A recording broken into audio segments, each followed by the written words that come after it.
Assalamualaikum warahmatullahi wabarakatuh. Saya Nesi Dwi Hapsari dari Ilmu Perpustakaan 1 Stambuk 2023.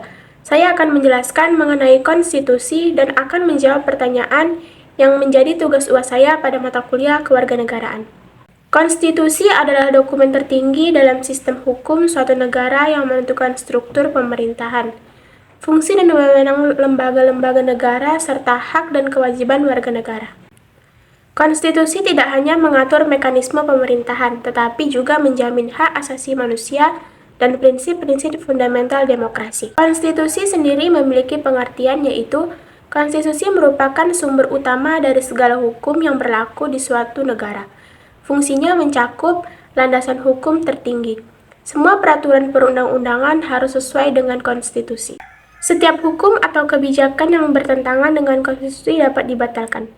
Pengaturan kekuasaan konstitusi mendefinisikan bagaimana kekuasaan dibagi dan dijalankan antara berbagai lembaga pemerintahan, eksekutif, legislatif, dan yudikatif. Ini menciptakan sistem checks and balance yang memastikan tidak ada lembaga yang memiliki kekuasaan absolut. Perlindungan hak asasi manusia. Konstitusi mencantumkan hak-hak fundamental warga negara yang harus dihormati dan dilindungi oleh pemerintah. Hak-hak ini termasuk kebebasan berpendapat, kebebasan beragama, hak atas kehidupan dan keamanan, serta hak atas perlakuan yang adil di depan hukum. Yang kedua ada struktur dan isi konstitusi. Struktur umum konstitusi biasanya mencakup pembukaan atau preambul. Bagian ini biasanya menjelaskan tujuan dan cita-cita negara serta dasar filosofis dari konstitusi itu sendiri. Selanjutnya ada struktur pemerintahan, menentukan bagaimana lembaga eksekutif, legislatif, dan yudikatif dibentuk, beroperasi, dan berinteraksi. Hak-hak dan kewajiban warga negara, menetapkan hak-hak individu serta kewajiban yang harus dipatuhi oleh warga negara. Selanjutnya ada proses amandemen, menjelaskan bagaimana konstitusi dapat diubah untuk menyesuaikan dengan perkembangan zaman. Jenis-jenis konstitusi dapat diklasifikasikan berdasarkan berbagai kriteria, antara lain, yang pertama, konstitusi tertulis versus konstitusi tidak tertulis.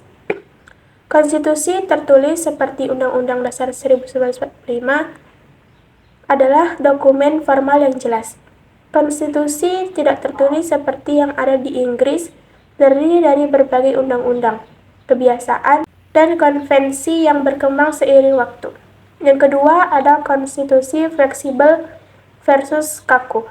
Konstitusi fleksibel mudah diubah melalui proses legislatif biasa, sedangkan konstitusi kaku memerlukan prosedur khusus yang lebih sulit untuk diubah.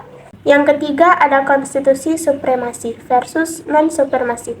Dalam konstitusi supremasi, konstitusi merupakan hukum tertinggi yang mengatasi semua hukum lainnya. Dalam konstitusi non-supremasi, konstitusi dan hukum lainnya memiliki kedudukan yang setara. Yang keempat, ada peran konstitusi dalam demokrasi.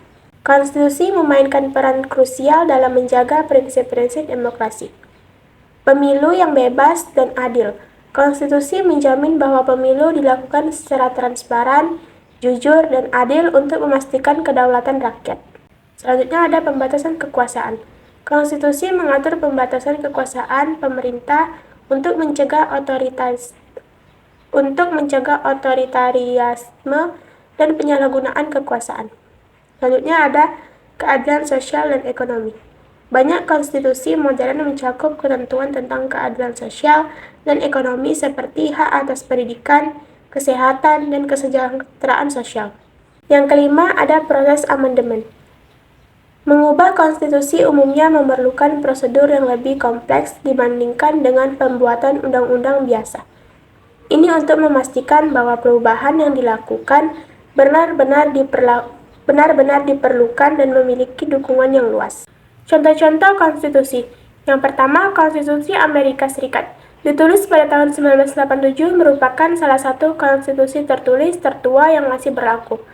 Konstitusi ini dikenal dengan sistem checks and balance yang kuat dan perlindungan hak asasi manusia melalui amandemen. Yang kedua, Undang-Undang 1945 mengatur dasar-dasar negara Indonesia termasuk prinsip kedaulatan rakyat, keadilan sosial, dan pemerintahan yang demokratis. 7. Pentingnya konstitusi. Konstitusi adalah pilar utama dalam sistem hukum dan pemerintahan. Ia memastikan stabilitas, keadilan, dan keteraturan dalam kehidupan bernegara.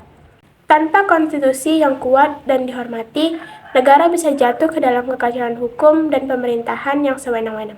Dalam kesimpulan, konstitusi bukan hanya sekedar dokumen hukum, tetapi juga cerminan nilai-nilai dari aspirasi suatu negara. Memahami dan menghormati konstitusi adalah langkah-langkah penting menuju pemerintahan yang adil, transparan, dan bertanggung jawab. Selanjutnya, saya akan menjawab pertanyaan, yaitu uraikan dengan jelas bagaimana seharusnya konstitusi kita itu dijalankan versus apa solusi yang saudara lakukan jika fungsi konstitusi tidak berjalan dengan baik. Konstitusi sebagai hukum dasar yang utama kehendak seluruh rakyat haruslah dilaksanakan dengan sungguh-sungguh di setiap sendi kehidupan berbangsa dan bernegara.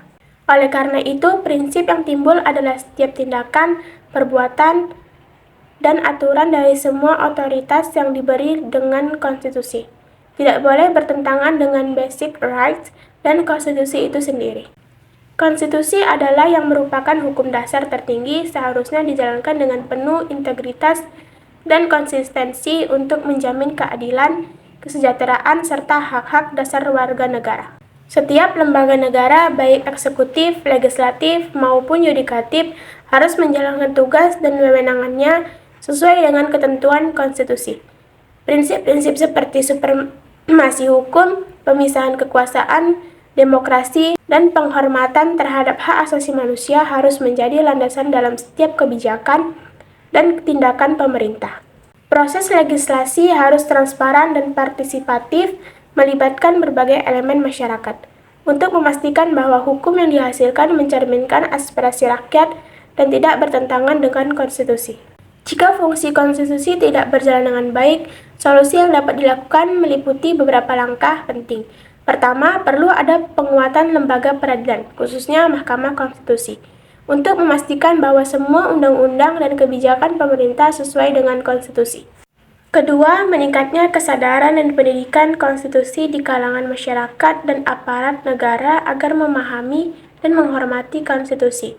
Yang ketiga, memperbaiki mekanisme check and balance antar lembaga negara untuk mencegah penyalahgunaan kekuasaan dan memastikan akuntabilitas. Keempat, memperkuat peran media dan organisasi masyarakat sipil sebagai pengawas independen dalam memantau pelaksanaan konstitusi dan mengadvokasi kepentingan publik.